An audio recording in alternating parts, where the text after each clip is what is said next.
leads the decoders. ക്രിസ്തു യേശുവായുടെ നാമത്തിൽ elite the decoders എന്ന ചാനലിലേക്ക് ഏവർക്കും സ്വാഗതം. കഴിഞ്ഞ ചില ദിവസങ്ങൾക്ക് മുൻപ് നമ്മളിട്ട ഒരു വീഡിയോയിൽ ആദമിന് മുമ്പ് ഭൂമിയിൽ ആരെങ്കിലും ജീവിച്ചിരുന്നോ എന്നിരുന്നൊരു ചോദ്യമുണ്ടായി. അതെ, ഉൽപ്പത്തി പുസ്തകം 1-ാം അധ്യായം 1-ാം വാക്യം വായിക്കുമ്പോൾ നമുക്കത് വ്യക്തമായി കാണുവാൻ കഴിയുന്നു. അവിടെ ഭൂമി പാഴും ശൂന്യവുമാക്കപ്പെട്ടു എന്നൊരു വാക്യമാണ്.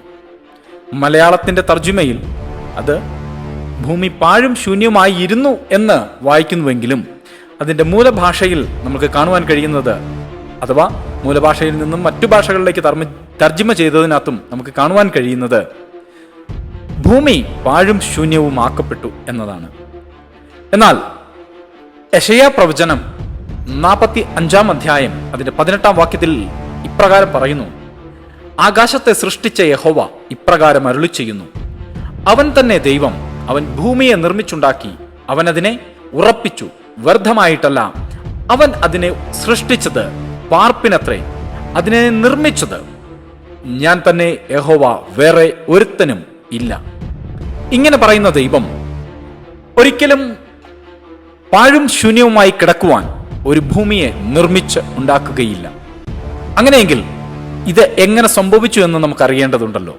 യിരെമ്യാ പ്രവാചകൻ വിളിച്ചു പറയുന്നൊരു കാര്യമുണ്ട്.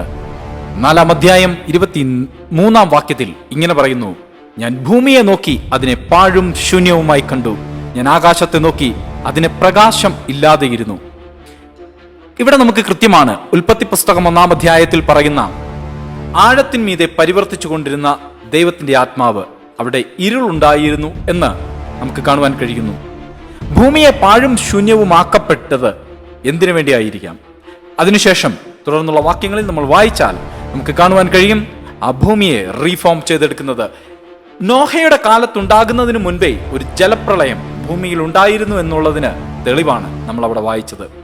ഇനി ഒന്നുകൂടെ നോക്കിയാൽ എസെക്കിയേൽ 28-ന്റെ 12 തുടങ്ങി മുൻപിലേക്കുള്ള വാക്യങ്ങൾ നമ്മൾ വായിച്ചാൽ നമുക്ക് കാണുവാൻ കഴിയും: മനുഷ്യപുത്ര, നീ സോർ രാജാവിനെ കുറിച്ചൊരു വിലാപം തുടങ്ങി അവനോട് പറയേണ്ടത്, യഹോവയായ കർത്താവ് ഇപ്രകാരം അരുളി ചെയ്യുന്നു, നീ മാതൃകാമുദ്രയാകുന്നു, നീ ജ്ഞാനസമ്പൂർണനും സൗന്ദര്യ സമ്പൂർണനും തന്നെ.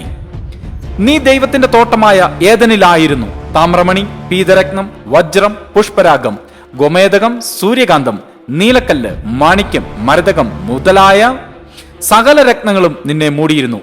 നിന്നെ തീർത്ത നാളിൽ നിന്നിൽ ഉള്ള തടങ്ങളുടെയും കൂടുകളുടെയും പണി പൊന്നുകൊണ്ടുള്ളതായിരുന്നു. നീ ചിറകു വിടർത്ത് മറയ്ക്കുന്ന കെരൂബാകുന്നു. ഞാൻ നിന്നെ വിശുദ്ധ ദേവപർവ്വതത്തിൽ ഇരുത്തിയിരുന്നു. നീ അഗ്നിമയ രഥങ്ങളുടെ മധ്യേ സഞ്ചരിച്ച് പോന്നു.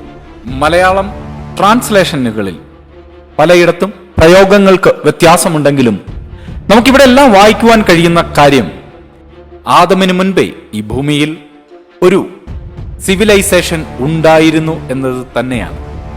അങ്ങനെയെങ്കിൽ ബൈബിൾ നമുക്ക് ഉടനീളം പഠിക്കേണ്ടത് ആവശ്യമാണ്. മനുഷ്യൻ അഥവാ ആദം ദൈവത്തിന്റെ ആദ്യ സൃഷ്ടിയോ അവസാന സൃഷ്ടിയോ? വരും ദിവസങ്ങളിൽ നമുക്ക് ഈ വിഷയത്തെക്കുറിച്ച് കൂടുതലായിട്ട് ചർച്ച ചെയ്യുവാൻ ആഗ്രഹിക്കുന്നു. നമുക്ക് ഒരുമിച്ച് പഠിക്കാം, ഒരുമിച്ച് ഉയരണം, ദൈവത്തെ കണ്ടെത്താം.